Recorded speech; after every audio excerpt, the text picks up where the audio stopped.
nuevo, vamos a continuar con esta lección 7 centrada en la dinastía 26 hasta la muerte del faraón Necau II.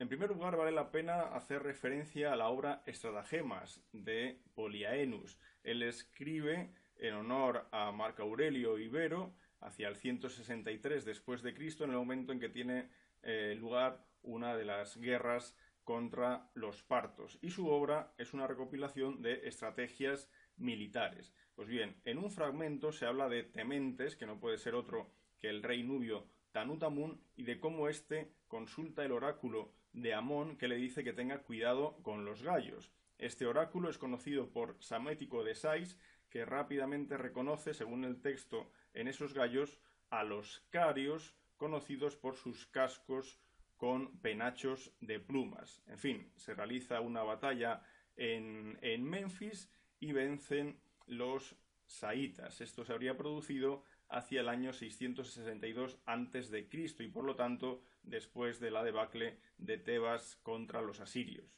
Con Psamético I vemos cómo las relaciones con el mundo griego van a crecer exponencialmente. Vemos cómo Heródoto, por ejemplo, habla de la amistad con los jonios y carios. Vemos cómo el propio Asurbanipal, el rey asirio, en su prisma A, nos habla de la alianza entre el rey Giges de Lidia y Pishamilki, que no es otro que Psamético I. La presencia griega se va a hacer cada vez más y más importante en Egipto desde esta dinastía 26.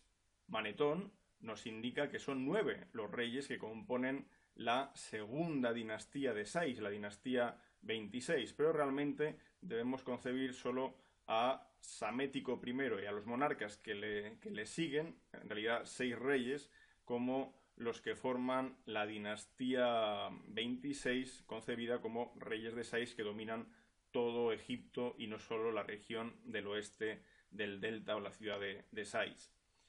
Sin embargo, aunque el reinado de Psamético I comienza en 664 a.C., que es cuando muere su padre Necau II en una de estas luchas contra los cushitas, a pesar de esto, como decía, el dominio de Psamético sobre Egipto va a conseguirse poco a poco en los siguientes años. De hecho, esos primeros años de reinado van a verse primero bajo un dominio asirio. Recordemos que es en el año 663 cuando los asirios toman Tebas, y en ese momento Psamético es un vasallo de los asirios, y después la presencia asiria desaparece de Egipto, evidentemente por los problemas internos que vive Asiria, y esto va a favorecer que realmente Psamético quede como rey independiente de facto. En los siguientes años conseguirá el vasallaje, la sumisión de los otros señores del delta, y ya será en el año 656, es decir, en su año noveno de reinado, cuando la llegada de su hija Nitocris a Tebas para convertirse en hija adoptiva de Amenírdis II, hija de Taharka, y adoptiva a su vez de Shepenupet II, bueno, pues este hecho es el que va a señalar ya realmente la unión del Alto Egipto con el dominio que hasta ese momento tenía Psamético, es decir, el dominio ya sobre todo Egipto. De hecho, hay que recordar que Tanutamun hasta ese momento era reconocido como rey en Tebas.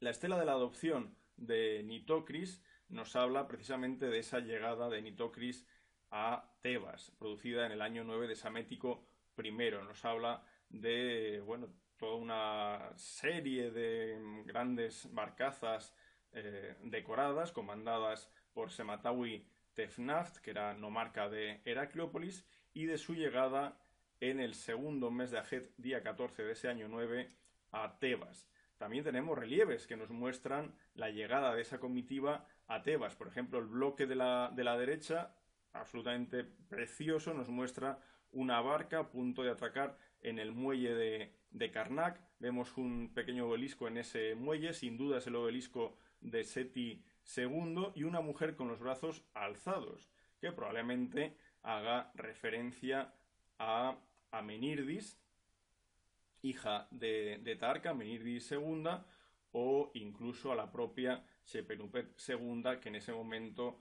es la que encabeza el sacerdocio femenino en Tebas. El texto que veis en la pantalla recuerda precisamente esta adopción. Recordemos por otro lado también que Nitocris va a gozar de una larga vida, porque de hecho desde esa llegada en el 656 a Tebas van a pasar muchos años antes de que esta mujer fallezca, ya en el año 586 aproximadamente. Cuando Tanutamun se retira ya hacia Nubia, él, ya pierde el control de Egipto, pero sigue siendo rey en todo el país de Kush y se enterrará en la necrópolis de El Kurru. Abandonará Nuri, que es donde se enterró Taharqa, y se irá a El Kurru, donde tiene una tumba caracterizada por su bella decoración interior, que es la que podéis ver en pantalla, y donde, una vez más, encontramos esos síntomas del arcaísmo del momento, no solo ya en el canon de proporciones, sino también en los textos, puesto que aquí encontramos pasajes, por ejemplo, de los textos de las pirámides o también de los textos de los sarcófagos.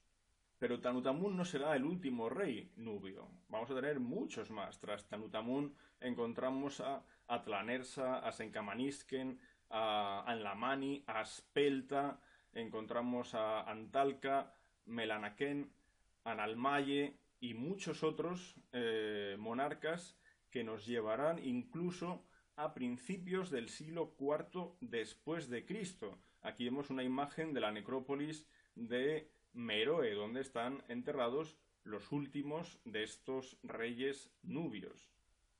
Esta es la genealogía de los reyes de la dinastía Saíta 26. En este momento vamos a hablar de Samético I, como decía, y de Necau II, y dejaremos el resto de monarcas para el siguiente vídeo. Los jonios sicarios habían ayudado a Samético I. Esto ya lo hemos visto anteriormente. Se hizo aliado de estas gentes.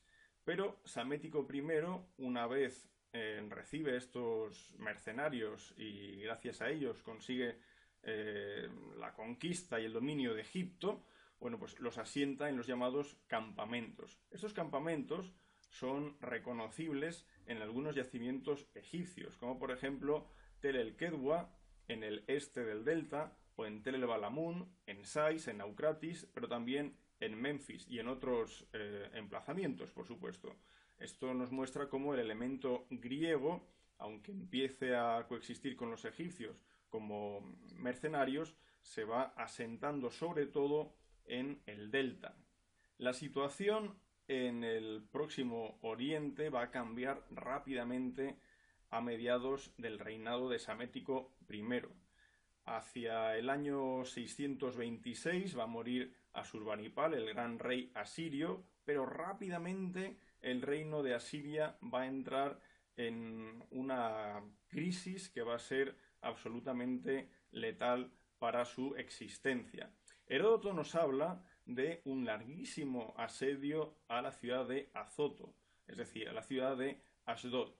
Esto probablemente tuvo lugar en esos años 20, una época en la que, tras la muerte de Asurbanipal, el control asirio de toda la costa levantina se puede decir que pudo ya desaparecer. De hecho, vamos a ver cómo Samético realice varias campañas por la región sosteniendo el ataque de escitas y cimerios.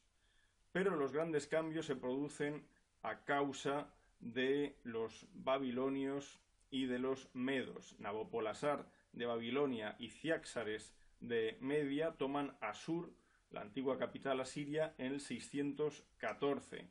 Apenas 2 años después toman Nínive, y esto va a provocar una auténtica debacle del reino de Asiria, de modo que en Harrán se van a guarecer los últimos elementos de la corte asiria y de sus restos del ejército, y aquí se va a nombrar a Ashurbanipal II como último monarca asirio. Los egipcios, otrora enemigos de los asirios, van a ayudar ahora a los asirios. De hecho, Psamético I enviará en 610 una fuerza para combatir en la zona de Carquemish y Harran e intentar sostener lo que queda de ese reino asirio. Psamético I fallecerá en el año 610 a.C.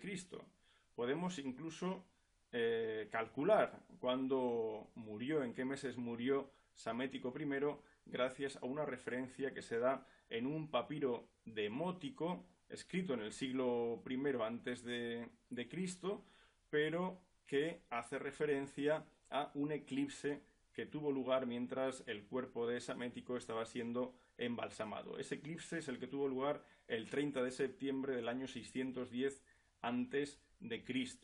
Y esa fecha nos indica que probablemente Psamético murió en el mes de agosto o septiembre de ese año. Información sobre este eclipse y las consecuencias cronológicas que tiene podéis verla en el artículo que os pongo ahora en pantalla. Tras la muerte de Psamético I, accede al trono de Egipto Necau II, su hijo. El documento más antiguo que hace referencia a Necau II es, dentro de ese año 610, de 3 Shemu I, es decir, el 18 de noviembre del año 610. Necau II va a seguir la política de su padre en el sentido de intentar conservar lo que queda de Asiria. Probablemente lo que se quiere no es ya solo recuperar toda esa franja costera que nos recuerda al imperio egipcio de la época de Tutmosis III o de Ramsés II, sino el sostener un reino que sirva de tapón contra esas dos grandes fuerzas que vienen del este, que son la del reino de Babilonia y sobre todo el reino poderoso de los medos. En 609 es cuando se produce la decisión de Necau II de atacar el emplazamiento de Harran desde Carquemish, pero en ese viaje hacia el norte es interceptado por las fuerzas de Josías, rey de Judá, rey de Jerusalén. Esto se produce en Megido, conocida por otras célebres batallas, y en ese lugar muere Josías, que había sido rey desde el año 639 hasta este momento del 609 en que muere en ese campo de batalla. Pero esto no va a impedir en absoluto la marcha de Necau II hacia el norte. Una vez se producen las operaciones entre Carquemish y Harran, y ese asedio de Harran con el intento de reconquistar la ciudad, Necau II volverá hacia Egipto y en su vuelta hacia Egipto encontrará como rey de Judá a Jehoacaz. Jehoacaz había sido colocado como rey en sustitución del difunto Josías. Sin embargo, Necau II capturará a Jehoacaz y se lo llevará prisionero, y en su lugar colocará como rey de Judá a Jehoiakim, que será rey hasta el año 598 y pagará tributo a los egipcios durante sus primeros años de reinado. En el año 608 encontramos una nueva campaña de Necau II desde su centro operativo de Carquemish, en este caso contra la ciudad de Kumu, que había sido previamente tomada por el grupo del rey Nabopolassar, los soldados de Nabopolassar, y esta ciudad también es sometida a asedio. Aquí se van a producir toda una serie de combates que nos van a llevar hasta el año 605. Desde el 609 al 605 los egipcios tienen dominio de toda la costa levantina hasta Carquemish, pero ese dominio se va a desplomar con la caída de Carquemish en 605. Aún vive el rey babilonio Nabopolassar, pero a causa de su edad o su estado de salud va a ser sustituido en el campo de batalla por su heredero, el célebre Nabucodonosor II, que obtendrá en 605 una gran victoria en Carquemish. Esta victoria será seguida por la rápida conquista de todo ese territorio levantino. De hecho, en 601 se producirá un nuevo conflicto. En esta ocasión, los babilonios de Nabucodonosor II intentarán entrar en Egipto, pero aquí se les frenará. El hecho es que la frontera de Egipto se establece al sur de Gaza. Como dice el Antiguo Testamento, a partir de este momento no volvió a salir de su tierra el rey de Egipto, porque el rey de Babilonia había conquistado desde el torrente de Egipto hasta el río Éufrates, todo cuanto era del rey de Egipto.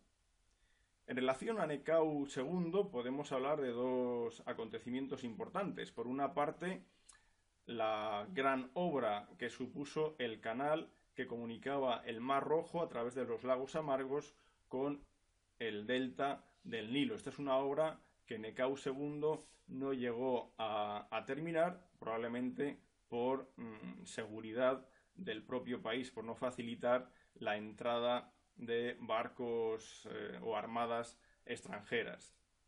Y el otro elemento que debemos citar es el de la posible circunnavegación de África. Heródoto nos habla de que desde Necau II se conoce que Libia, que es como se llamaba al continente africano, Libia estaba rodeada por agua, y nos habla también de cómo en esa circunnavegación de África los marineros, que son de origen fenicio, aunque bajo órdenes egipcias, llegaron a ver el sol salir por su derecha, es decir, cuando ya las naves tomaban rumbo norte después de pasar el cabo de Buena Esperanza. Claro, esto es lo que se podría interpretar de las palabras de Heródoto. Sin embargo, existe mucha controversia sobre si esto realmente se produjo o no.